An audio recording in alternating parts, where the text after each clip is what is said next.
Do you want to start mountain biking? You got some questions? Well, I got the answers. Today I'm going to be going over the top 5 questions I always get from friends and family or people that want to start mountain biking about mountain biking. Number 1, do you need an expensive bike to start mountain biking? No. I drove an absolute piece of crap for the first probably 5 years of me mountain biking. And the biggest thing that you new mountain bikers need to develop is the ability to read a trail, the ability to know when to shift gears, the ability to learn more about how to maintain a bike itself, and that will actually make you a better mountain biker. So, if you're just riding single track, if you're just riding, flat trails or trails with some decent downhills and uphills, you don't need an incredibly expensive mountain bike. There's carbon frames out there that just the frame of the bike himself will go for $5,000-$6,000. Bikes can be absolutely insanely expensive. One place I suggest if you are trying to get into the mountain bike game to go to is either Craigslist or, believe it or not, or eBay.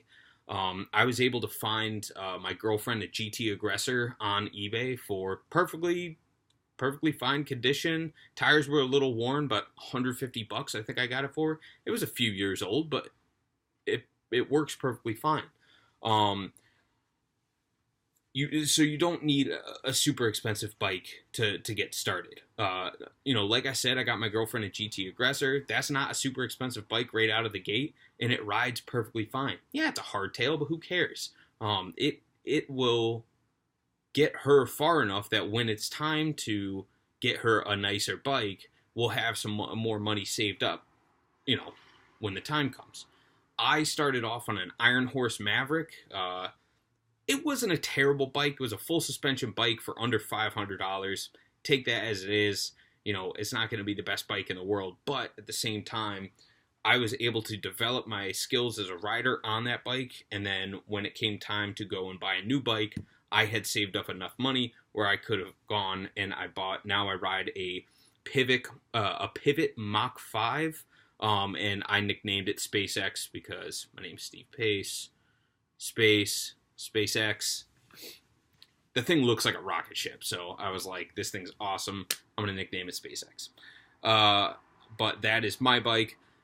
So, to answer your question, I know I've been rambling for 3 minutes about this. No, you don't need an expensive bike to start mountain biking. Eventually, when you get to that point, yeah, a more expensive bike tends to have better components on it and to operate as a whole better.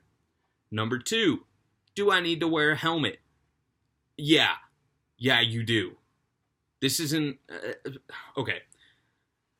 I know you think you're Mr. Cool or Mrs. Cool and not wearing a helmet. I'm too cool for school. Fuck you, okay? Put a goddamn helmet on.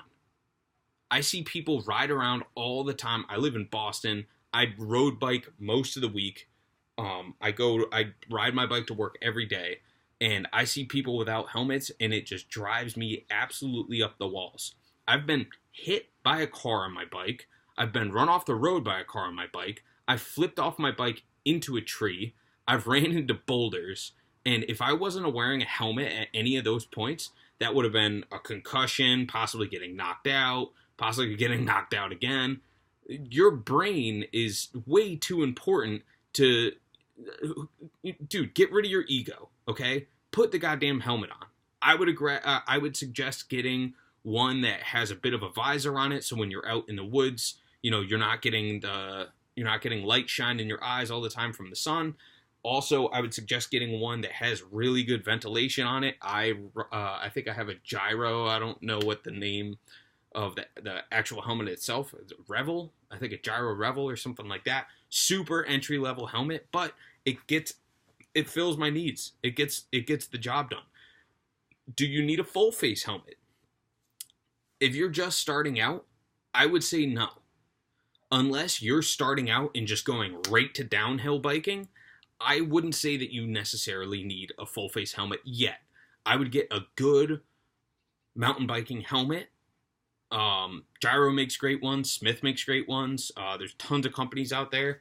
I would get a good mountain biking helmet and wear it religiously. Never take it whenever you step foot on the bike. I don't care if you're just testing, some adjustments that you made to your derailleur. Put a helmet on. Period. It's so important to put the helmet on. Number 3, what shoes do you typically wear when you mountain bike? I come from a hiking, backpacking background. I was Mr. Stubborn in the beginning, and I always used to wear cotton all the time because I wear cotton. This is a cotton t-shirt. I'm wearing cotton shorts. I typically used to wear cotton all the time. Well, I'll tell you this. When you wear cotton is not very good at shedding water. It absorbs water and then it just sticks to you. So if you're riding intense uphill, it not only does it not shed water well, it does not shed odor well. So you're going to smell, you're going to be sweaty, you're going to be stinky, and especially if you got a crew of people behind you, they're going to appreciate if you throw on a nylon or a polyester shirt. Polyester? I don't think polyester's right. I think you guys know what I mean. But get like a Climacool shirt, one of those shirts that's mesh, is designed to be really breathable and to resist stinking. For shoes, I typically wear, this is actually pretty uncommon, but I used to do CrossFit, and so I have a bunch of shoes left over from when I did CrossFit that are kind of on the dingy side. I don't mind if they get muddy, so I typically will wear those when I ride my bike, so if they get wrecked, I don't care anymore. Also, they have a nice, flat, sturdy platform on the bottom of them. I run platform pedals on both my road bike and my mountain bike.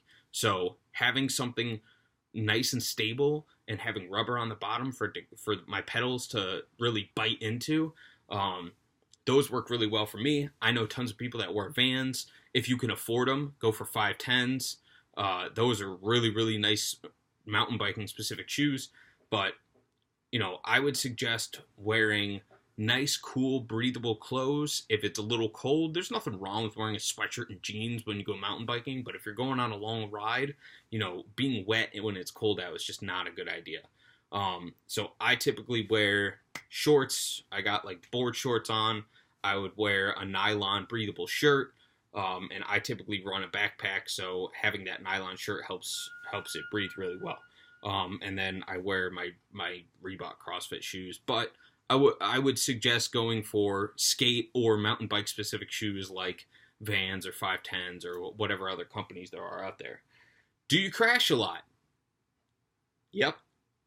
I crash 3 to 5 times at least a ride.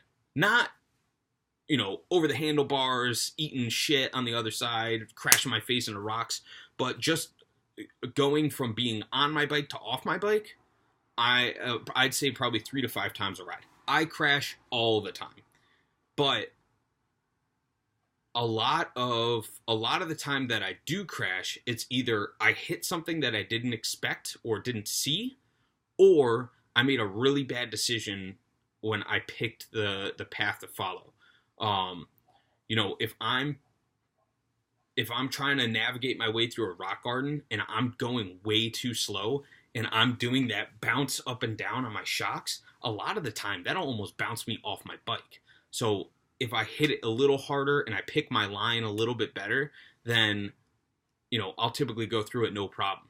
But when I do crash, I like to ride really hard. So when I do crash, I usually, not get thrown off the bike, but I definitely jump off for when I know I'm stuck at a point where I'm not going anywhere. I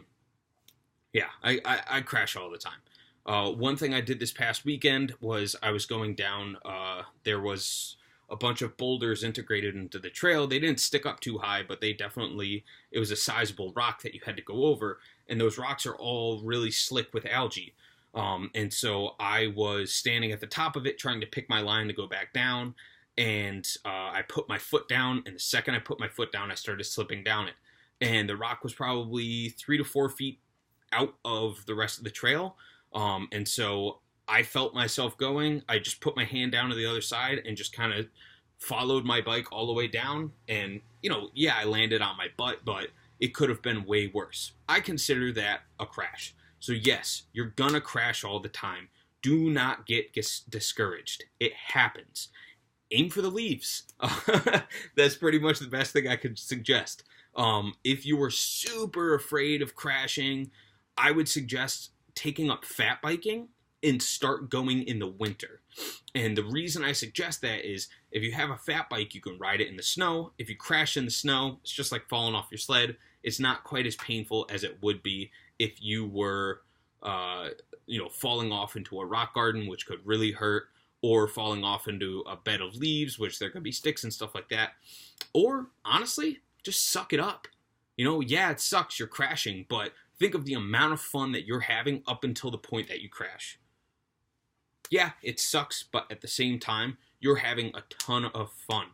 Get back on that bike and go out and have more fun. Don't get discouraged by crashing. The last thing is, what do you do if you get a flat tire? Well, it depends on what kind of tires you run. I run my tires with tubes in them. My rims are not set up to be tubeless ready, so I have 26 by 2.3 inch tires. I know the standard now is 27.5 or 29.5, and those go all the way up to 3.0, and I don't know. The tires can get very large. Most of those are set up to be tubeless ready, if that's an option. If you run your tires with tubes, then always carry a spare tube on your bike frame itself. I'll show you.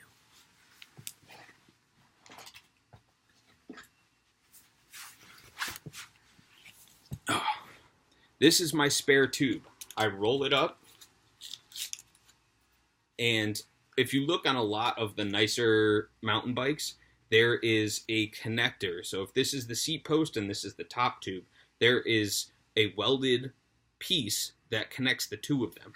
I put this right in between that, and that I get a piece of hook and loop with a D-ring on the end of it, wrap it around, and tighten that right in there.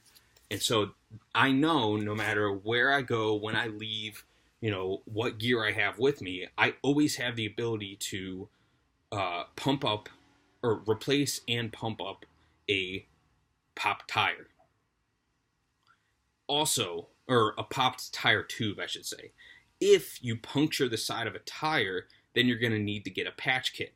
Patch kit or a sidewall repair kit are fairly inexpensive, and a lot of the time are going to save you, especially if you're far out in the woods or anything like that.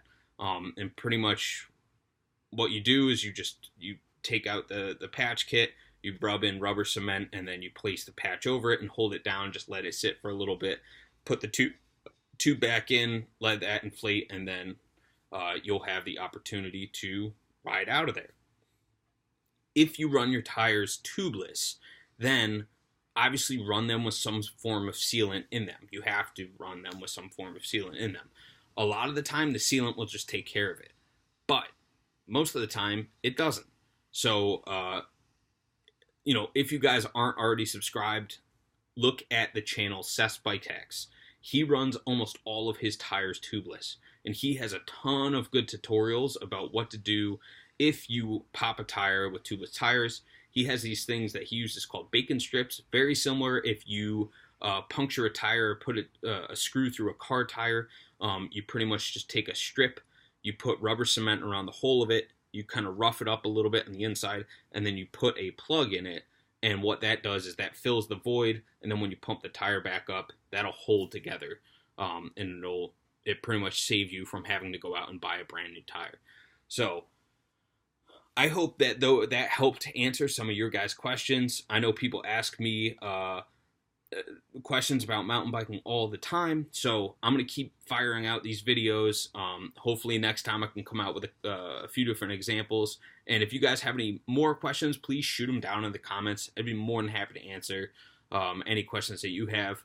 So I hope you guys enjoyed the video, and hit the subscribe, hit the like, let me know what you guys like, and I'll see you next time. Later.